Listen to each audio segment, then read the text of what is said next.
Big no-no to be working on the edge of the road without properly tied off. If there isn't already a known anchor point that you're going to, that needs to be established before you even start what I'm about to do. So, first thing on this unit, we have, this is actually per manufacturer, how they recommend that you lift a unit is that you get 2 ratchet straps rated at least for 400 pounds. These ones are rated 1,000 pounds. And what I did extra was added the shackle to it. So this is a really good, crisscrosses both straps, and then the hook, you'll see when we connect it, that it hooks this super solid. It's a nice connection. And these straps and the shackle, I will be keeping in my office. And if you're gonna be using this, just come see me and we'll get you set up. We don't wanna just be using like, oh, I have this one, it might work, might not. This is a really good connection with the shackle that's right here. You kinda wanna get this pre-set up before you get your ladder and your other things set up, because it can kinda get in your way. Because the way you're gonna set this up is you want just enough room to where this is gonna fit and you can lift it up. The farther out you set up this ladder, the harder it is for you to reach when you use it, which you'll see. We found that a couple of you guys probably used that aluminum ladder and you had difficulty, Tony. You couldn't get that thing on there, right? We found out is the rungs are different size on the aluminum ladders versus, or at least that aluminum ladder, the tallest one we had, versus these fiberglass ladders. So we want to make sure we use the fiberglass ladder, or at least check the rung size first to make sure it fits this, which is what, 1 3/4 inches. So that's 1 3/4 inches where it connects. This rung is like 1/8 smaller than that. It's like 1 5/8 inches. One of these other ladders is like right at 1 3/4 inches. It's not supposed to be a tight fit. It's supposed to just go on super easy. So I get it to fit on good. We don't want to be like banging it on or banging it off when we're... with any tools you're getting to the roof, you should not be like carrying it or putting it on your back. You should be using a rope to bring it up. And I'm going to use this ladder to go up, and for now I have it at a good angle for me to climb up, but once we go to lift this, we're going to want to move this closer, because the farther out this ladder is, the harder it is going to be to operate the whole thing.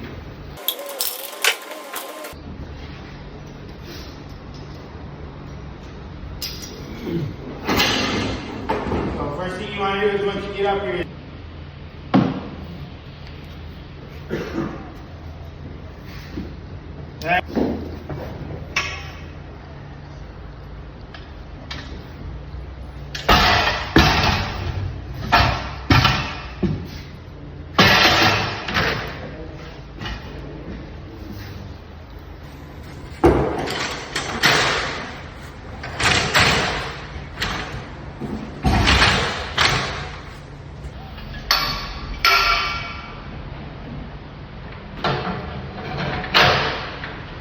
this thing is meant to mount just like that, and has these 2 pins. There's 2 spots on top and 2 spots on the bottom. This is meant to be hooked onto the top.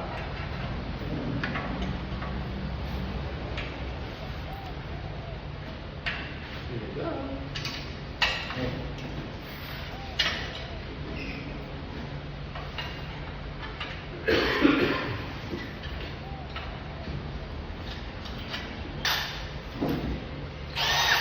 So when you're using your drill on this thing, remember when we have this,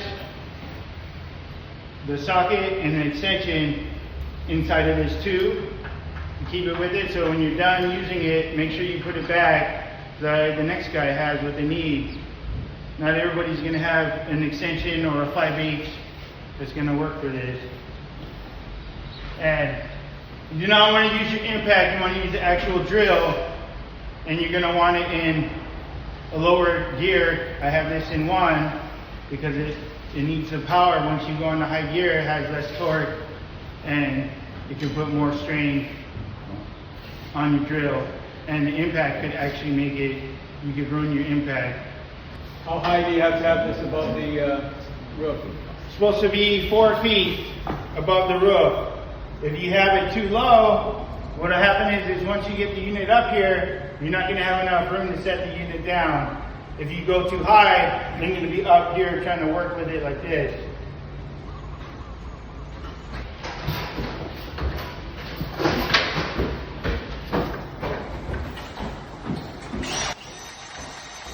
Grab it all the way hand tight.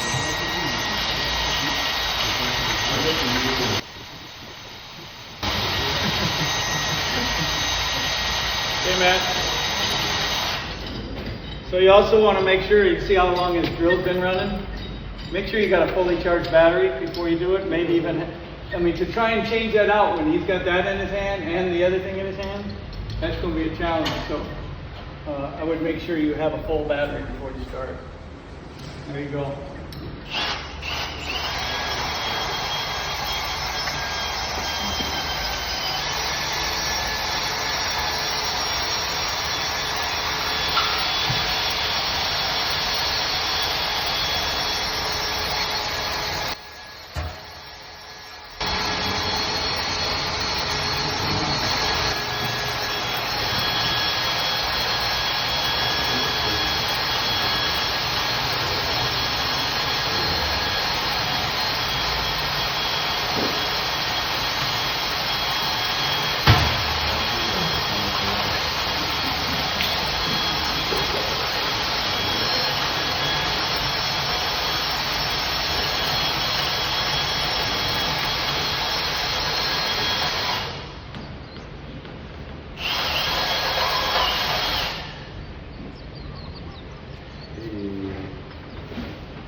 Push back, and because the weight is on the inside of the ladder, it's always trying to push you back towards the roof, not push you out.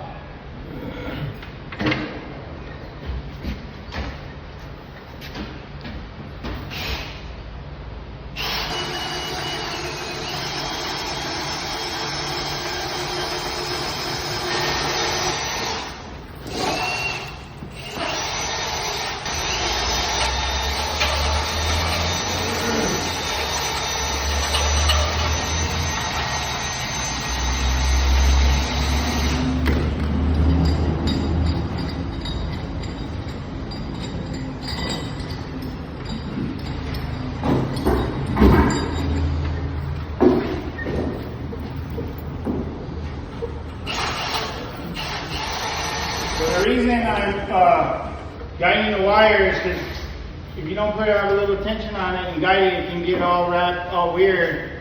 Then later on, it can do some weird stuff when you're trying to go lift or go back out. And another thing that I'm also doing while I'm doing this is I'm feeling to make sure that there isn't a fray or a damaged piece of the wire. If there's any damage, we have to replace this right away. Matt, shouldn't you have gloves on when you do that, just in case there is a burn and you cut your finger? Well, yeah, then how would you feel the burn? You probably feel it still catch. Yeah. That's kind of risky, I think, doing it with no glove on. Yeah, true.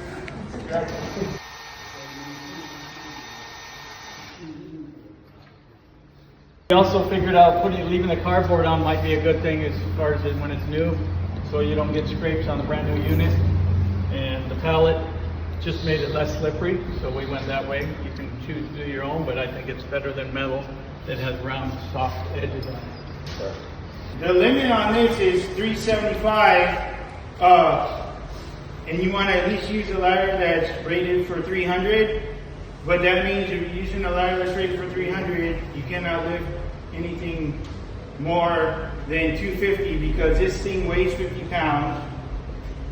And so you wouldn't want to be lifting it heavier than 250 on this specific ladder. Here's the deal. We should never be like, oh, we'll just use a lift instead of a crane. No, this is if we cannot get a crane to make it happen. Then we'll use it. This is not a first choice. This is like last choice. And what about if there's a parapet?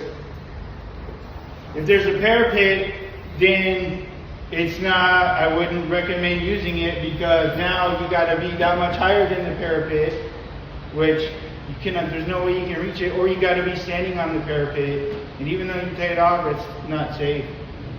You can't use that. If there's a parapet, shouldn't plan on using this, you should, or you have put a crane into making it happen.